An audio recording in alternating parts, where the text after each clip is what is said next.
겨울만 되면 벽에서 뿜어져 나오는 냉기, 그리고 구석구석 피어나는 결로와 곰팡이. 단열에 대한 인식이 부족했던 시절 지어진 집에서는 지금도 이런 고통을 흔하게 겪곤 합니다. 하지만 지금은 시대가 완전히 달라졌습니다. 패시브 하우스와 제로 에너지 건축 같은 말들이 더 이상 낯설지 않고 건축 법규와 단열 기준은 해가 지날수록 더 강화되고 있습니다. 이제 단열은 선택이 아니라 쾌적한 삶을 위한 필수 생존 조건이 되었습니다. 그렇다면 이렇게 눈높이가 높아진 요즘 건축 현장에서는 과연 어떤 자재를 쓰고 있을까요? 우주선에 들어갈 법한 최첨단 신소재, 이름도 어려운 특수 단열재들이 현장을 지배하고 있을 것 같지 않으신가요? 그런데 막상 현장의 뚜껑을 열어보면 조금 의아한 풍경을 마주하게 됩니다. 단열 기술은 계속 발전했고 고성능 단열재도 넘쳐나지만 아이러니하게도 현장에서는 여전히 가장 익숙한 자재, 스티로폼 단열재가 많이 쓰이고 있습니다. 단순히 가격이 저렴해서일까요? 아니면 시공자들이 다루기 편해서일까요? 오늘 영상에서는 왜 스티로폼이 수많은 최신 고성능 단열재 사이에서도 살아남아 여전히 현장의 표준처럼 쓰이고 있는지 그 이유를 하나씩 파헤쳐 보겠습니다. 우리가 흔히 스티로폼이라고 부르는 단열재의 정식 명칭은 EPS 단열재, 비드법 보온판 일종입니다. 작은 알갱이 형태의 비드를 발포시킨 뒤 금형에 채워넣고 열을 가해 판 모양으로 찍어내는 방식입니다. 현장을 다니다 보면 우리에게 익숙한 하얀색 스티로폼뿐만 아니라 회색 스티로폼도 자주 보게 됩니다. 최근에는 오히려 이 회색 제품이 더 흔하게 보일 정도인데 과연 이 둘은 어떤 차이가 있을까요?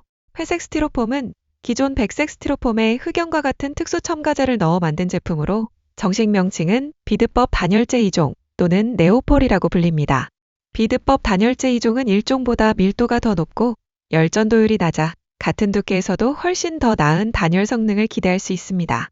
건축물의 에너지 절약 기준이 계속 강화되는 요즘 우수한 성능을 인정받은 비드법 단열재 2종은 대표적인 가등급 단열재로서 널리 활용되고 있습니다. 건물을 지을 때 건축주들이 가장 고민하는 부분은 단연 자재값과 성능 사이의 균형입니다. 무조건 비싼 자재를 쓰자니 예산이 부담되고 저렴한 자재를 쓰자니 혹시 춥지는 않을까 하자가 생기지는 않을까 하는 걱정이 앞서게 됩니다. 바로 이 지점에서 비드법 단열재 2종이 가진 가장 큰 경쟁력이 드러납니다. 물론 시장에는 PF보드나 경질 우레탄폼 같은 고성능 단열재들도 존재하지만 이러한 자재들은 성능이 우수한 만큼 자재 비용 또한 높게 책정될 수밖에 없습니다. 반면 비드법 단열재 2종은 합리적인 가격대를 유지하면서도 준수한 단열 성능을 제공하는 가장 경제적인 대안이 되어줍니다.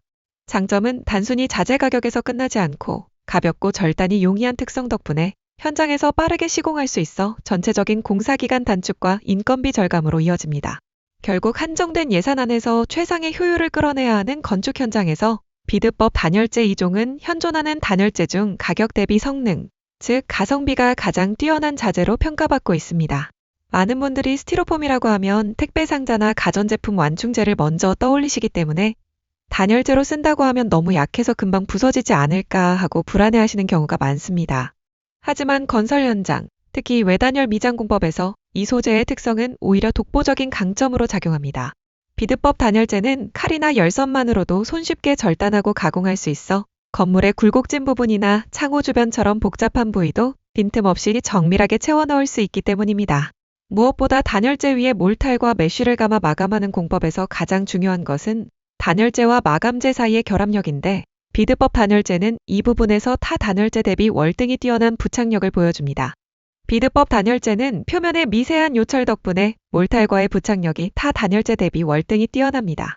결국 우수한 시공성과 강력한 부착력은 시공하자를 획기적으로 줄여주며 이것이 비드법 단열재 2종이 외단열 공사의 표준으로 자리 잡은 결정적인 이유입니다.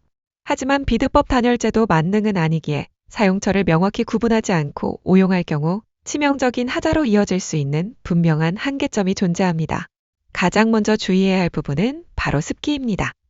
비드법 단열재는 구조적으로 수분을 흡수하는 성질을 가지고 있어 지하층이나 기초 부위처럼 물과 직접 닿거나 습기가 지속적으로 발생하는 곳에는 사용을 엄격히 피해야 합니다.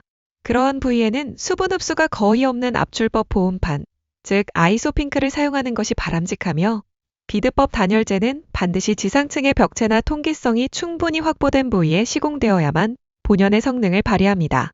두 번째 문제는 화재 안전성입니다. 비드법 단열재는 불이 붙었을 때 스스로 꺼지는 자기 소화성을 가지고는 있지만 근본적으로는 불에 타는 가연성 소재임에는 변함이 없습니다. 이러한 취약점을 보완하기 위해 최근에는 준불연 비드법 단열재가 필수적인 대안으로 주목받고 있으며 3층 이상의 건물이나 화재 안전 기준이 강화된 현장에서는 선택이 아닌 필수 사항이 되었습니다.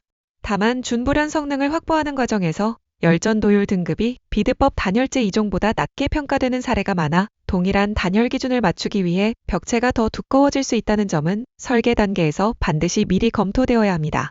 결국 좋은 자재란 단순히 비싼 자재가 아니라 건물의 용도와 환경에 맞게 쓰이는 자재입니다. 비드법 단열재는 가격, 시공 편의성, 그리고 검증된 단열 성능이라는 세 가지 균형을 가장 잘 맞춘 자재임에는 틀림없습니다. 하지만 아무리 좋은 자재라도 올바른 품질과 올바른 시공이 뒷받침되지 않는다면 무용지물입니다. 눈에 보이지 않는 곳에 들어간다고 해서 밀도가 낮거나 숙성이 덜 된 저품질 자재를 사용하면 그 피해는 고스란히 건축주의 몫이 됩니다. 저희 에너가드 컴퍼니는 현장의 상황에 맞는 정확한 규격의 정품 단열재만을 제안드립니다. 비드법 단열재 2종부터 준불연 단열재까지 어떤 자재를 선택해야 할지 고민되신다면 언제든 문의 주시기 바랍니다. 이상 친환경 단열재 제조 전문기업 에너가드 컴퍼니였습니다. 시청해주셔서 감사합니다. 만족하셨다면 좋아요와 구독 부탁드립니다.